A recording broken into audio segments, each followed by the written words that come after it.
সারাদিন পর বাজার করতে আসছে। কি অভিযোগ দিয়েছে? অভিযোগ দিয়েছে নাকি আমরা নাকি তাকে অপহরণ করেছি।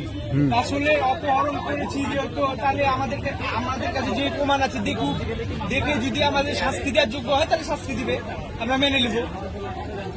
এই হচ্ছে কথা।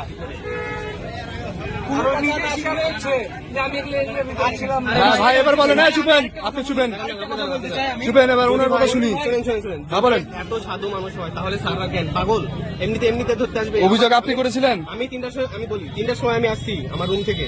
3টা থেকে আমাকে এই 8টা পর্যন্ত আমাকে রুমে বন্ধ করে রাখা হয়েছে। কেন? আমাকে যে ভিডিওতে কথা বলতেছে না, এরকম কোন ভিডিও নাই যেটাতে আমি প্রমাণ হবো যে আমি দোষী, বা এরকম কোন অশ্লীল ভিডিও ওনার কাছে কোনো ধারণ করা হয়নি এবং কোন অশ্লীল কাজ আমি করিনি। তাহলে উনি কিভাবে বলেন? উনি একটা ভিডিও করছেন, আমি মানি, জোরপূর্বক আমাকে রুমে নিয়ে গেছেন, নিয়ে যাওয়ার পরে ভিডিও করছেন, এটার কথা আমি বলতেছি। এটাতে কোনো মেয়ে আমি কিছু করছি বা এরকম যদি প্রমাণ করতে পারে তাহলে আমি তো জেলে যাবো, বাইরে চলে যাবো। ঘটনা কবেকার? আজকের ঘটনা। ওই মেয়েকে মানে প্রতিনিয়ত জোর করে। তুমি আমার কথা বলো। প্রতিনিয়ত জোর করে। মেয়েটা কই? ওই মেয়েটা ওই পারে ছিল। যাই হোক, আমাকে যখন ধরে তখন আমি ওই মেয়েটা হয়তো পালাইছে, ভয়ে চলে গেছে, একটা আতঙ্কের বিষয়। এইভাবে আছে, এতজন মিলে ধরলো। যাই হোক, তারপরে উনি হচ্ছে একটা জিনিস দেখা ছিল, আমার দুলা ভাই না বড় ভাই আছে, উনি হচ্ছে ডিবিতে আছে, এই বিষয় মানে এইগুলা যাই হোক বুঝাছিল।